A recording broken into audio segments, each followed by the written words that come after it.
can you see this person's perspective, but can you see beyond this barrier that is in front of you right now? And we do get to that place of gratitude and actually appreciation. Now, it takes us refusing to stay in a victim mindset in order to do that. Here we are. How are you, Teri Pugh? I am full to the brim. How are you? You know what? I've just been so glad to get a little sunshine. I've been trying to get a little bit of organic vitamin D because it has been scarce. It has been scarce, and it's affecting everything and everybody. I've had a few issues at the farm. I had some stray dogs come in, and it's been rough. They got in my goat pen, and I have a little goat that's really, really hurt. And so it's been a lot. It's been a lot going on. And some people say it's, Mercury's been in retrograde and all this other stuff. And I go, I don't know about that, but it's been crazy. I don't think we can blame it on Mercury in retrograde this time. Okay. Well, where are you at? Tell me what's going on with you? I'm just, girl, no, I'm not even going to go there tonight because we don't talk that kind of stuff. So I'll just say I am just, I'm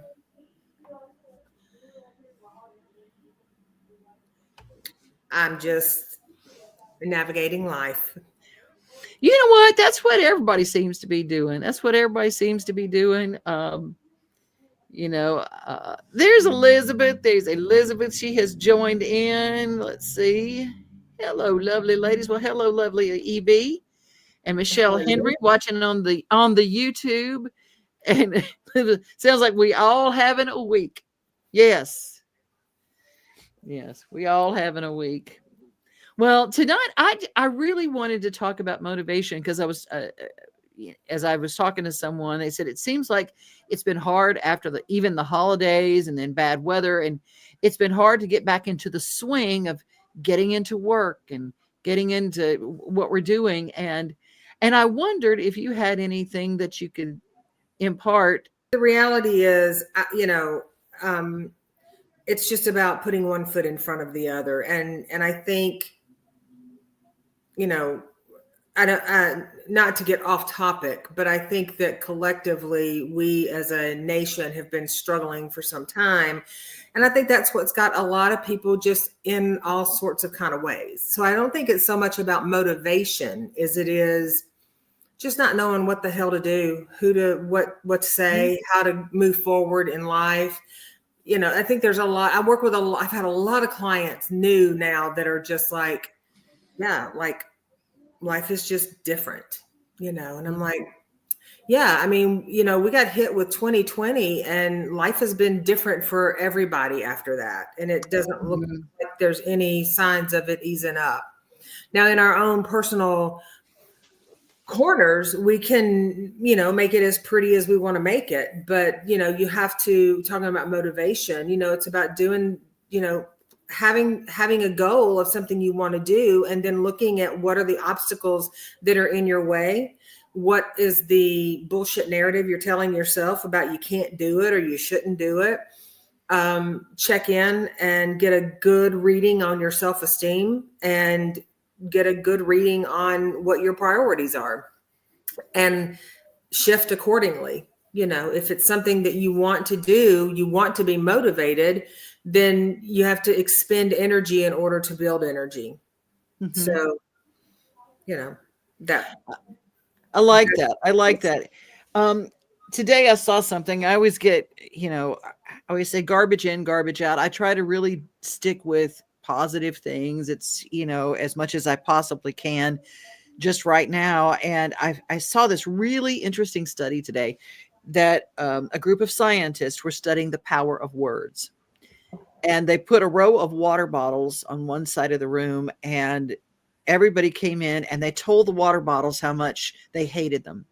They told the water bottles ugly things about themselves. They said, you're never going to amount to much. It was just this barrage just to water bottles. Then they went to the next room and they talked to the other water bottles, and it was inspiring things and hopeful things and things like that. And then they looked at each sample of water under a microscope, and the bottles who had the words imparted that were hateful, it was chaotic. Everything. Hey, Nancy, just joined us.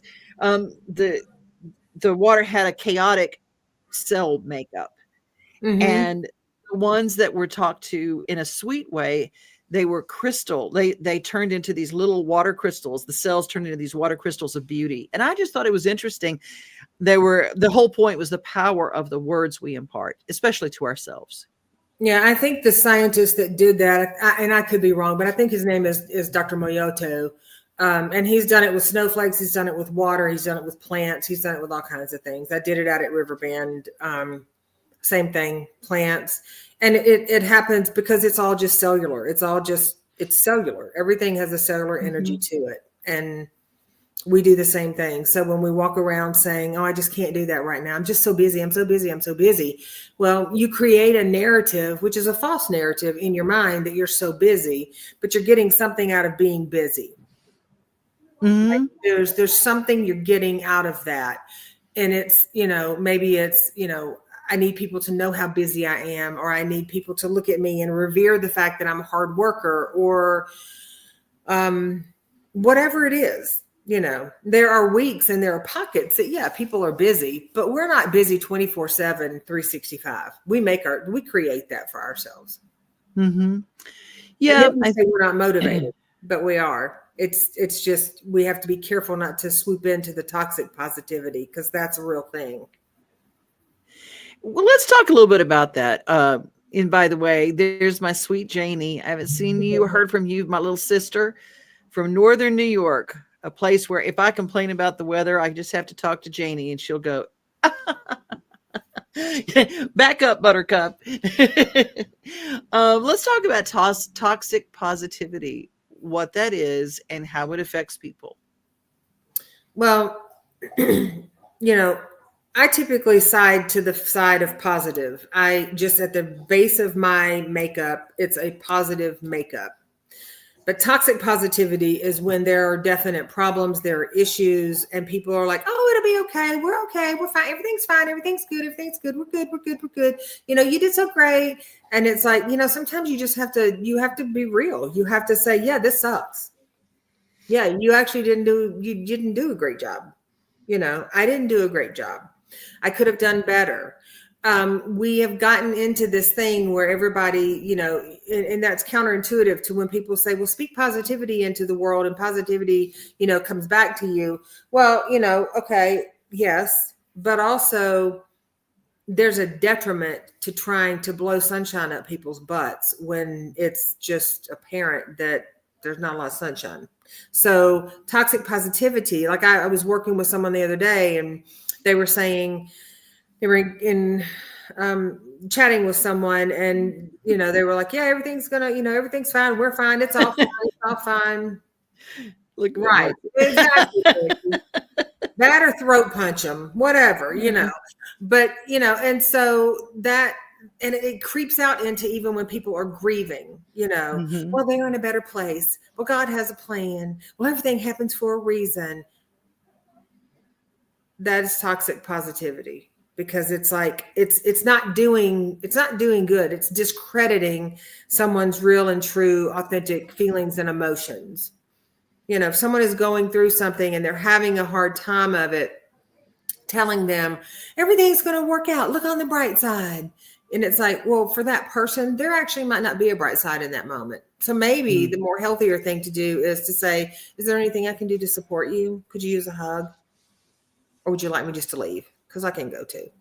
Like, respecting other people rather than other people's discomfort making you uncomfortable. So then you have to put a positive spin on it, because it's not always, not everything is always positive or needs a positive rebuttal to it.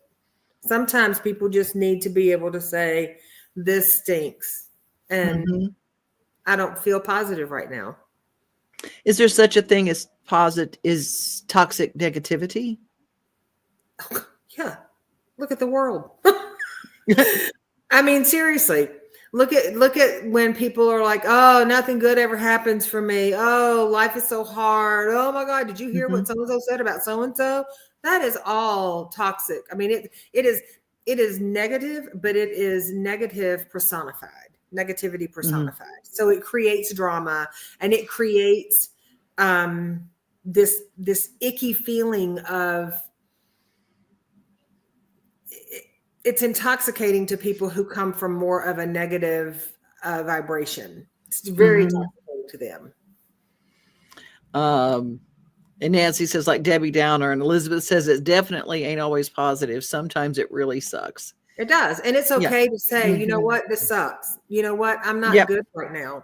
And if you're not okay today, it's okay that you're not okay. You don't have to go out and make it look like you're doing great. If you're worried about something, if you're fearful of something, if you're sad about something, if you got things going on that are heavy on your heart, it's absolutely okay to not be okay. Right. Elizabeth says we probably all know those folks who live in a constant pity party. Yes.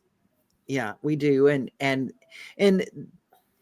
that's different than this is bad and I'm acknowledging that it's bad. It's a place where I find fault with everything around me. And I've had those people in my life that, no matter what it was, and I always call it a critical spirit.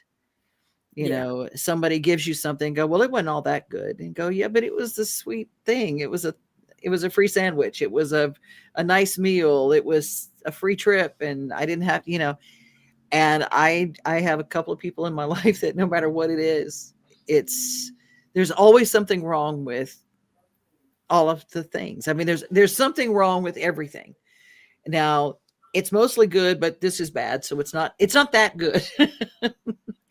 I think that distancing yourself from those people is important. I can honestly say,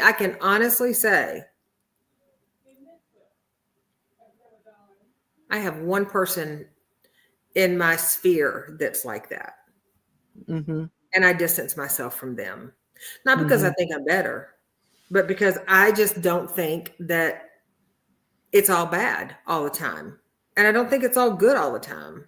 But I think that when you encounter someone who can't ever say anything positive about anything, or they say,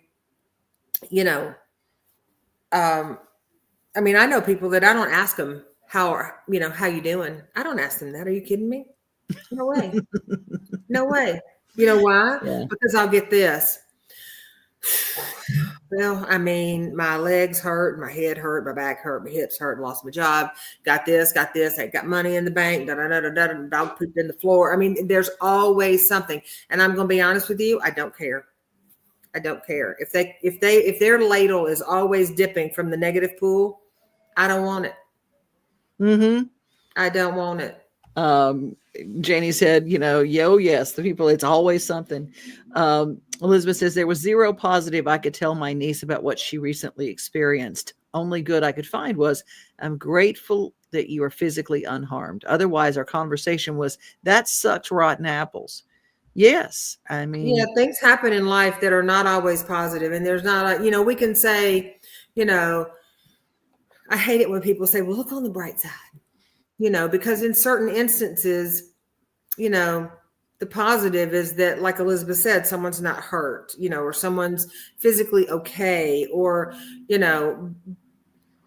sometimes that is the positive, and it doesn't have to be sprinkled with, all kinds of glitter on top of it to make it wow factor. It's just a simple fact. Well, I always say that if you have a program, now is the time to work it. Because there's some stuff in life, I was talking to someone very close to me, and it was a tough day, and I wasn't trying to fix anything, but that's how she was perceiving it. And she started raising her voice, and it got higher and higher, and it got angrier and angrier. And finally she said, it's not at you. And I said, I know. I'm working my program. I know it's not at me. Keep it going. Come on, let me have it. And she let all of that venom that was spewing inside of her out. And about 3 hours later, we talked again. I said, okay, how do you feel now? And she says, I think I really needed to let that out.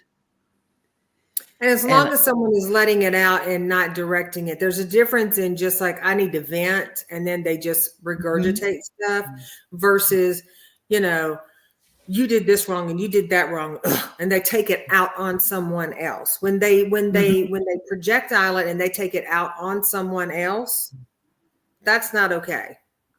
It's not okay. And at the same time, what I have learned, and when I'm really healthy in my space, I know it's not about me. And I don't take that barb inside my spirit. I just let it go on by because it's somebody I love very much. And I let it go. And later and it's someone who's got so much pressure on them, they can't carry it right now. And I know that they don't have a safe place to let it out. And it was interesting when I did not take that in to me. It was none of it was really, really directed at me. It's, you know, even you don't understand and you've never been through this and blah, blah, blah. Yeah. I let it literally go over my head and off. And I just took it as a wall of listening. And then I watched everything change. I watched it kind of melt away. The thing is, and I think it's important to realize, is that we don't have to take in those things of someone who we love that needs to vent and needs to let go of whatever they're carrying around. I think, and I was kind of proud of myself, to honesty, Teri. I think I used some of my Teri tools in that, because I've always taken everything personally. And all of the sweet things that I learned from our wonderful 4 agreements about not taking things personally. I mean, man, when you take that book, and if you guys don't have that book, you can go back and look at some of our previous shows. And we did a book study on the 4 agreements. If you really put that stuff into power, into work, it really does help. And whether it's positive or negative coming at you, sometimes people just need a safe place. And we have to learn how to be the safe person without taking it into our spirit, you know? Well, exactly. You have to learn to be the safe person without taking it in your spirit, but also you have to learn not to take a direct, when people are directly being disrespectful. You don't have to take that either. Yeah, that's true. That's true. Positivity. I love Brian. Brian, his whole life has changed. I've watched him take his health into consideration and change his whole life and the way he does things. And he is just such a picture. Talk about motivation. Brian says positivity is a force that fuels us in many ways we often don't even realize. It's in the smallest moments, a kind word, a warm smile, or even just the sun shining on a rough day. We all face silent battles, and sometimes that one spark of positivity is what keeps us moving forward. Not everyone carries that light, and there will always be negativity trying to dim our spirit. But we have the power to choose what we focus on. Letting go of the people or moments that drain us is necessary. I like that. This is it. This is it. Nancy, when I learned that I didn't have to do this, that's when I found freedom. I always want to be a fixer. Nancy, I feel that. And that's one of the things I literally, when I was going to Teri, I learned that I don't have to fix every damn thing in the whole world. That was powerful. Well, it's not yours to fix, right? It's other people's, it's their lessons. Doesn't mean you can't support people, you can't nurture, you can't be there for people, but also there's a difference in holding space for people to be there to support someone as they may need that. But there's a whole different thing in letting someone have autonomy to figure out what they need and then go about the business of asking for support when they need it. Most of the time, fixers rush in to fix it before the other person ever they've already got the dinner cooked before the other person pulls the pan out, and it's like, how will they ever learn?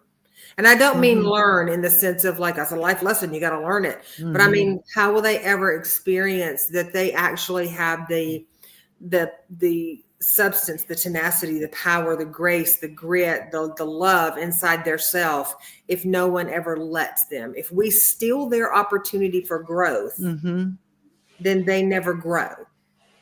That's true. That's true. And that serves the fixer. Yeah. Elizabeth says, I can't fix it. I'm also not responsible for it. That doesn't mean I can be there. It just means I won't own it. That's good. Oh, there's Dawn. My mom used to say, be helpful but mindful, that it's their little red wagon. Let them pull it. Mm-hmm. Man, that'd be good on a t-shirt, Dawn. That's nice. Elizabeth says, I can only fix and be responsible for myself. And that's true. Someone very wise was telling me, if you're trying to fix your bad day by fixing someone else's, you can't do that. You can't change someone else, and you can't fix someone's. The only thing we can change and the only thing we can fix is ourselves and what's going on with us. And sometimes when it comes to motivating yourself out of a hole, I mean, and this is just me, and people can say, go for a walk and all that other crap. I mean, none of that ever works for me. I literally just have to find my own bootstraps and figure out how to motivate myself. And I have to take joy, and I have to recognize when I've made a baby step that moves in the right direction. If you're out there trying to get motivated to do something, to get out of your bed, to get healthier, to do whatever, just to move through the day, give yourself some credit for each baby step and realize that it's okay to you're not winning a foot race. I mean, some people you don't want to jump out of bed. And it's like all of a sudden, wow, here we go. That may not happen that way.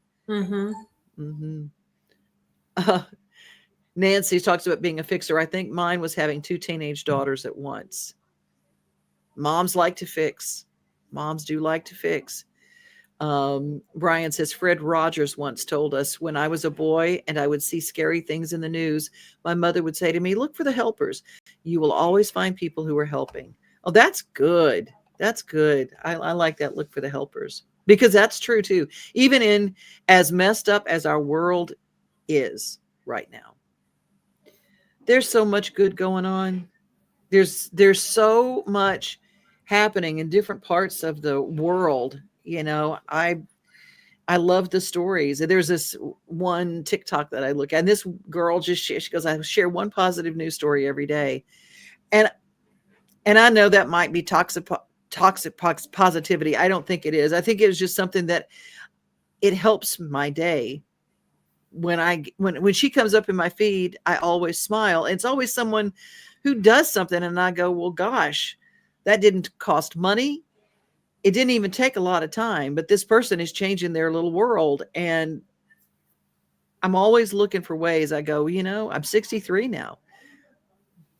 What's my legacy? What am I going to do? I have less days in front of me than I do behind me. I mean, it's a crazy place to be when you look at that. And I go, what is my legacy going to be like? What is the memory? What am I leaving behind? And I think a lot about that. And so that's where the motivation question came today. It's like, okay. Because I'm an isolator. Well, and with that, on the heels of trying to find the positive, you also have to be aware that there's such a thing as compassion fatigue. And it's, I think, everyone going back 4 years has struggled with that. I mean, and not because we're not compassionate people, but because there's just such a need for it.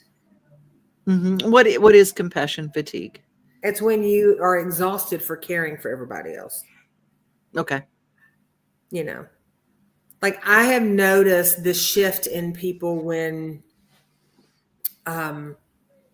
like if you paid attention to like the holidays this year, there was not a whole. For some people, maybe there still was, but as a national kind of thing, there wasn't this huge I don't know how to, the spark was a little more exhausted, if that makes sense. Like I talked to a lot of clients that told me this year that the holidays felt more like an obligation and a chore than they did actually enjoying them. And that's because I think there's just this onset of, we have to take care of our family, we take care of our kids, we take care of our dogs, we take care of everything, people at work, we take care of, everything. Mm-hmm. And there's very little room left for people to sometimes take care of themselves. Right. Janie says, I like to say good morning daily on Facebook as just a good way to start my day. I like that. I think that's cool. Danny Looper says, I heard a minister say once, a rut is nothing more than a grave with both ends kicked out. Wow. That's huge. Often agreed, it can feel like you're lifeless when you're stuck in a rut. Very draining. Danny, I'm going to tell you something. I get that. I mean, I feel like I've been in like a 5-year rut. And it's just like I woke up like Rip Van Winkle and said, how do I get out of this? And so that's why I bring that. And I don't know if anybody else has ever felt that way. And you just feel a little bit stuck. And it's just how to motivate yourself out of that stuckness. And I can't wait for the world to change for that to happen, because I'm wasting my life if I let that happen. And I think that a lot of people, it's like you said, I mean, whether it's the holidays or anything, life is exhausting sometimes. And I think we've been carrying that way. Jenny says, yes, it's a challenge. It is. Mm-hmm. It is a challenge. But here's the thing. If you're in a rut, literally a rut mentally, emotionally, or physically, even financially, you can be in that rut, and you can also plant some positive things around you so that something blooms that's not so draining. Doesn't mean you'll be there forever, but there's a reason that we experience, heavy moments, and it's not to test us. It's just to, we can work through anything if we're willing to look at all the, expand our peripheral vision and look at different opportunities that can self-motivate. It's challenging to be motivated when you're around people who aren't motivated. It's challenging to be motivated when you're around people who find the negative in everything. And that's why I tell people often, you might want to check your circle of friends. You might want to check the family members. You might want to check your own self in the mirror. Like, really take accountability for who you are inviting into your life and the energy that you are using in your life, because it is your life, I think this is the sweetest thing. Nancy, people who don't know Aunt Nancy and her husband are Mr. and Mrs. Claus every Christmas. And Nancy and John have been through a lot, and most people never go what they've been through. And they are the sweetest. I went to her house during Christmas and the season, and we're right after. And I'm telling you something, just I don't know that I've been in a family where there was so much love in this house. And I was a stranger in this house. I mean, I know you, Nancy, and I know John, but I just, across the board, I just thought, this is so sweet. And it was just people, all ages, shapes, colors, sizes, everything. It was just this montage of people. And the overall thing that I took was, wow, there's so much love in this house. And I really wanted to, I wanted to soak in it. And I think that's what I've kind of started doing. I literally, as we start looking, there's been so much down, and I've been mainlining comedy. I have been listening to comedy every chance I get. And I follow some comedy services. I just said, I just want to laugh. And that is the thing that that's helping me get out of the rut. Elizabeth says, big time. It may sound hokey, but my program gave me the tools to look around my life and make the changes I need to make at any given time. I love that. Danny says, focus on the expectation in something hoped for. A diversion to the mundane can be refreshing.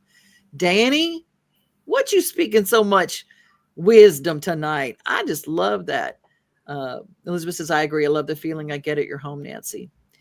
Uh, well, I don't know if you guys have found some magic motivators and some things that help you with your rut. What are you doing these days? Because always coming out of the gray season, it's a tough time for a lot of us. I mean, mine was simple. Started using full spectrum light bulbs.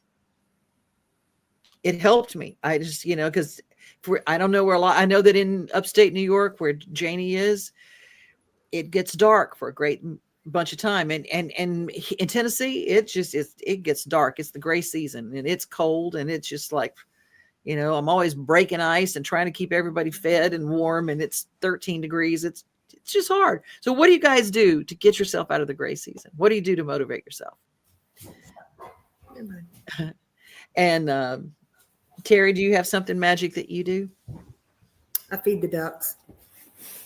I love that. It doesn't motivate me, but it brings me peace. Uh-huh. And I think finding peace is one of the first waves or layers of being able to start to shift.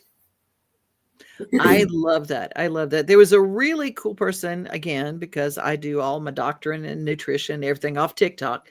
And there's this young woman who's a therapist, and she said, we focus on finding peace when maybe we should focus on it being within us. Mm-hmm. And I went, that was one of those aha moments. I saved the video so I could watch it over and over again. It's like, oh, I keep looking for external things to bring me peace.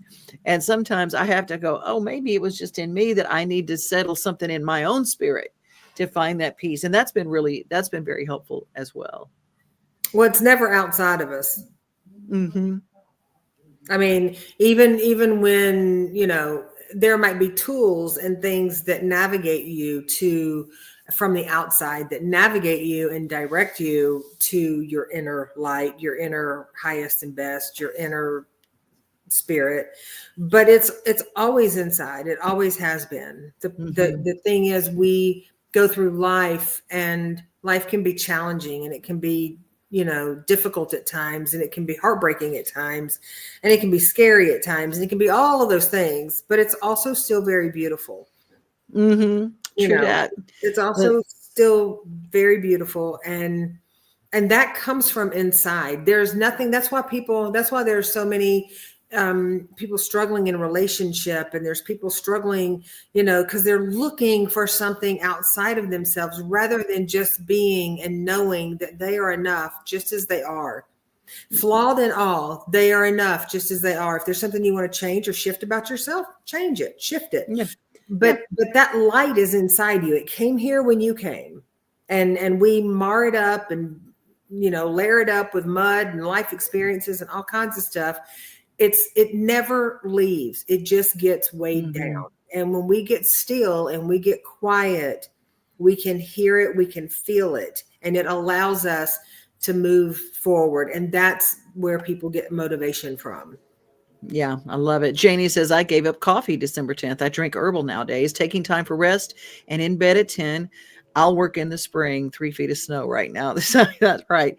And she's been getting up early. That's sometimes you change your going to bed and rising time. Sometimes getting in a routine. That's one of the first things a friend of mine, when he was going through his recovery program, he developed a routine for himself, and that really helped get him out of his rut. There's my cousin Tim Free, sent you both a bunch of hearts. Thank you, Tim. Thank you, Tim. We're going to bring things to a close tonight, and keep the conversation going in the comments. You guys are really busy tonight with your comments. The things that you do to motivate out of a rut. And my new funny guy is Ali Sadiq.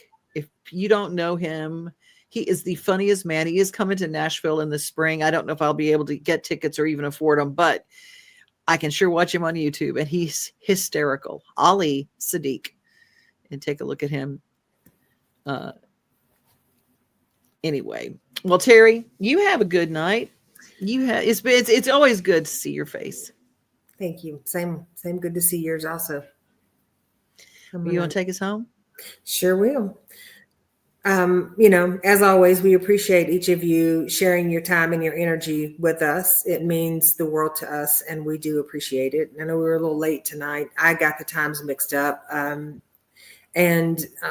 we're here. And until we see you next time, find the things that motivate you. Get in touch with your inner peace. It's not a foreign thing to you. It's in there. And while you're in touch with it, go ahead and increase it.